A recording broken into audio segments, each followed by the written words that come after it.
There's still a lot of work to do, and some of these people need to pay, but this first clip is the hope we've been waiting for to change our path in the world. And this is for our children's prosperity and the children of the world.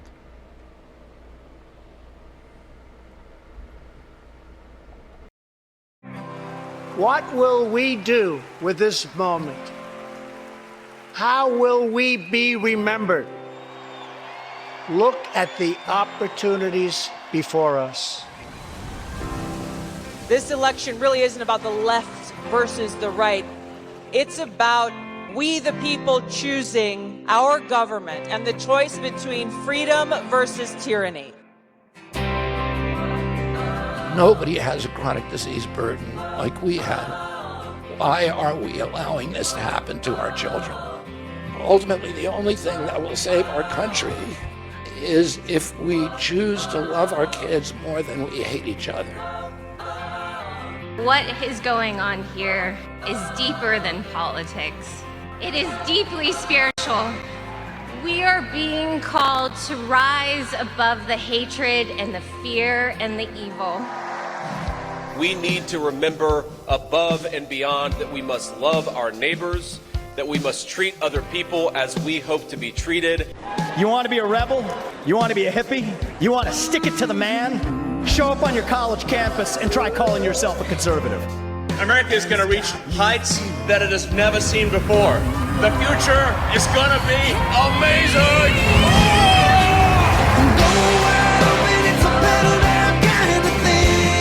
Don't you want healthy children? Don't you want a president that's going to make America healthy again? The sweet emotion raining all over me. I come to you today as a former Democrat. I will be a first-time Trump voter tonight.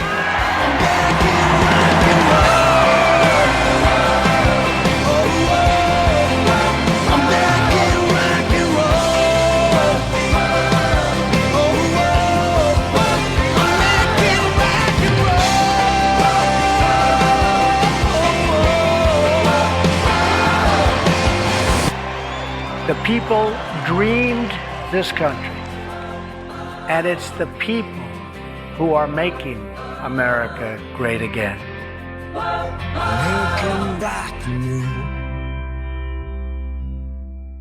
Hopefully, Trump can fix this for Carrie Lake, because she's been cheated on so many times. It ain't funny, and we know it.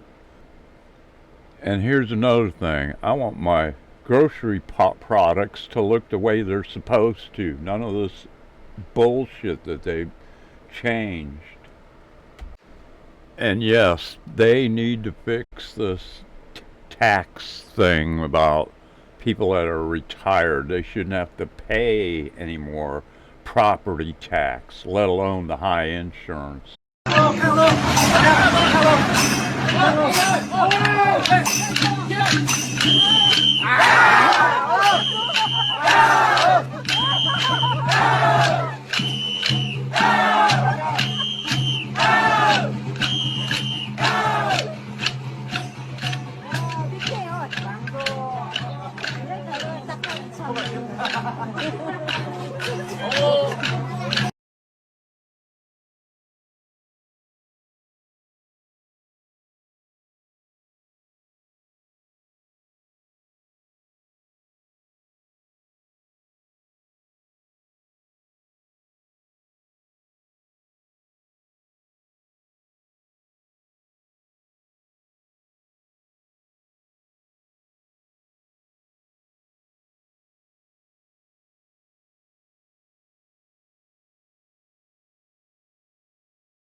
Things that are, genetically modified organisms, and we're injecting them in little kids' arms. We just shoot them right into the vein. You know, the misinformation about vaccines and associating certain people like myself or Fauci having malign intent with vaccines, that was most acute in the United States. There's no doubt in the next 5 years, we can, you know, we just need to mess around. We just need to mess around. We just need to mess around. There are a lot of lipid nanoparticles, and some are very self-assembling, and some are very self-assembling. We'll have a TB vaccine, malaria vaccine, HIV vaccine, malaria vaccine, HIV vaccine. Vaccines are so important. Yeah, I'd probably have one of the highest greenhouse gas footprints of anyone on the planet.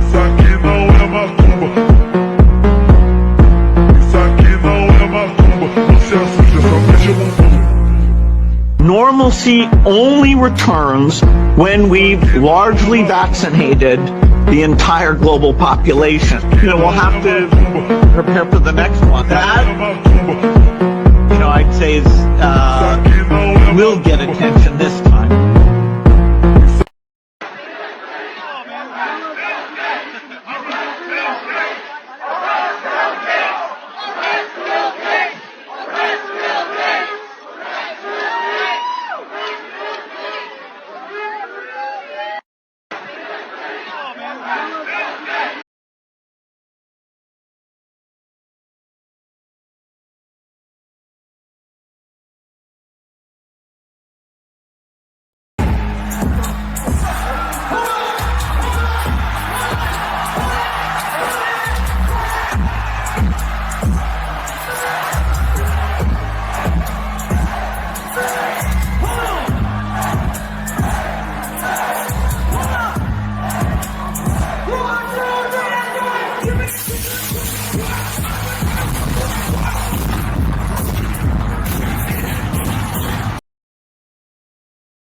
Thank you so much for buying Twitter. Thank you so much. You're welcome. I'm not exaggerating when I think you changed the course of history. I really do. I really think you made a fork in the road. We were headed down a path of censorship and of control of narratives that is unprecedented. Forget about what they were able to do back when they had newspapers and the media under control. What they were doing with social media by suppressing information, and when you had a combined government effort, like what they were doing with the laptop story. We have 51 former intelligence agents saying that this is Russian disinformation, take it offline, and Twitter complied. If you didn't buy that, we wouldn't have known that. We had no idea. Exactly. The reason I bought it was because I'm pretty attuned, since I was like the most interacted with a user on Twitter before the acquisition. So before the acquisitions, I had more interactions than there's some accounts like Obama and whatever had higher follower accounts, but I had the most number of interactions of any account in the system. So I was very attuned to if they change the system, I can tell immediately. And I'm like something weird is going on here. You know, I just got increasingly uneasy. And obviously when they deplatformed a sitting president, you know, don't deplatform Trump, that was just insane. You know, and the things he was posting, like he was posting things that he was posting good things. He was saying like, hey, do not riot, don't do any destruction of property, you know, please stay calm. That's the kind of stuff he was posting. And you're like, what's wrong with that? And then some people said, oh, that's like some sort of dog whistle. He means the opposite. I'm like, okay, so we'll give you Trump's account. Now you post what you think you should post, because he can post nothing. He can ask people to calm down. Like what?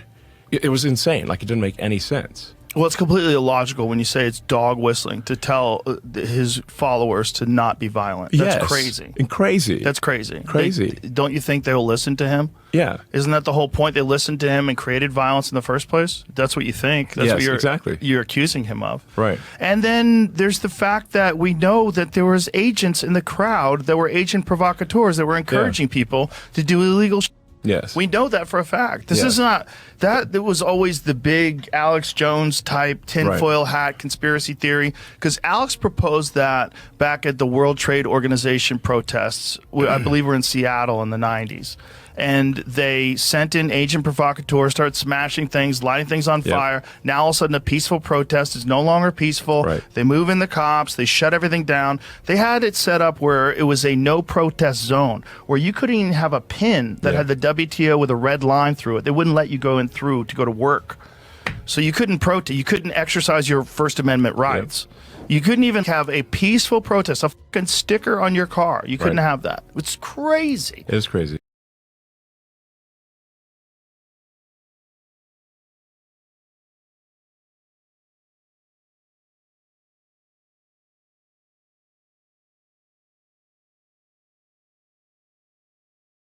At the Pentagon. I don't know at what level this is. It just seems like it's informal discussions. I guess it's understandable they would have those discussions. It also, Scott, is it? Look, I don't like this because what's Donald Trump supposed to think? You know, he's sitting down there, he's the president-elect, and now he's got to read the newspaper tonight that the unelected bureaucracy of the federal government is having meetings at some level about how to thwart or countermand the commander-in-chief. I don't care if it's at the Pentagon or at the HUD or Ag Department. It doesn't matter. The unelected bureaucracy of this government answers to the civilian and duly elected leadership that we just did. And what if you were in his shoes and you just won the popular vote with a clear mandate, and now you got to read that these unelected bureaucrats are plotting against you? What would you think? If they have problems, let me finish. If they have problems, they should not have meetings that then leak to the press. If they have ideas or things, they should call the president's office and say, hey, we'd like to have some discussions for planning purposes. But secret meetings that leak, terrible way to get off to a start with the new administration. Well, I agree that that's maybe not the best way to do it. However, Trump has set them up to be in this situation where they think that he's coming after them. While other networks lie to you about what's happening now, InfoWars tells you the truth about what's happening next. CNN and others are all reporting the Pentagon's been having secret meetings about how they're not going to follow orders of Trump. And now remember, Mark Milley, the chairman of the Joint Chiefs of Staff, famously called the communist Chinese and said, don't worry, Trump doesn't have the nuke codes. He's not in command, which is a military coup in waiting, and administratively and diplomatically is a coup over the presidency and over the people. And now you've got bills introduced by Senator Blumenthal, a bill that during insurrection, during uprisings they promise they're going to have if he gets into office, all the different Democrats have been saying it, as you know, that they have a bill to strip the president of domestic use of military. So they're planning to stir something up where that would be needed. And that would be a legislative coup over the executive there as well and over the people. So the unelected bureaucracy of this government answers to the civilian and duly elected leadership. Elon Musk joined Trump for a call with Zelensky. Here are the articles. Just in, it was just leaked on CNN that unelected officials at the Pentagon are already holding secret meetings on what to do if Donald Trump issues orders they don't agree with. Some of those orders include using active duty military assigned to carrying out mass deportations and fire corrupt actors currently in the U.S. government. Why have our politicians allowed these unelected bureaucrats to hold so much power? I hope Trump fires them all. Yeah. And remember what Hillary said a few months ago. I'm not going to bore you with the clip. If you want to find it, it's on In Wokeness. I've already played this like 10 times. I don't know if we really understood how important Elon Musk is to free speech, said Chad Johnson. In Wokeness, Hillary Clinton, we lose control if social media stops censoring content. Turns out she was right. So they're out in the open. And Yuval Harari said that 2 days before Trump got elected, he said, our world government is over. No one will pledge allegiance to the world government if Trump gets elected. And the New Yorker said, oh, we talked to top TV executives. Everybody already hates them. They have no ratings. They'll be dead if they can't convince people to vote against Trump. You know, dead as in dead politically. As in, oh, that town's dead, or that restaurant's dead, or that place is dead this time of night. Not like we're going to kill them. So just insane. Absolutely crazy. And then you've got the clip I already played that went viral of Pompeo when Trump got raided last year at Mar-a-Lago. Going, yeah, he looks pretty criminal. He's a criminal. He'll do some prison. Ha, ha, ha. Trump hadn't seen that. Now he has seen that. You're not getting the cabinet Pompeo. And Bill Gates has scurried back after being caught working with Kamala Harris behind the scenes, giving her at least $50 million, saying he wants to be friends with Donald Trump. Well, nobody wants to be friends with you. Your wife left you. You've got criminal charges against you in the Netherlands and India. No, sir.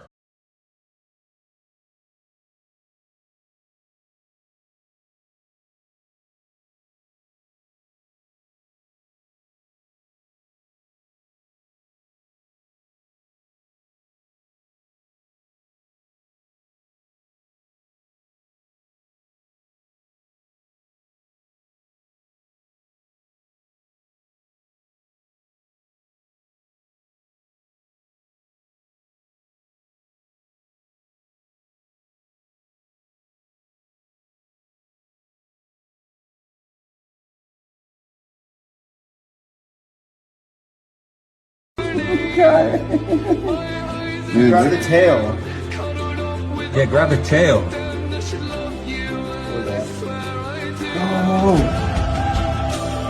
Oh, you're a man, guy.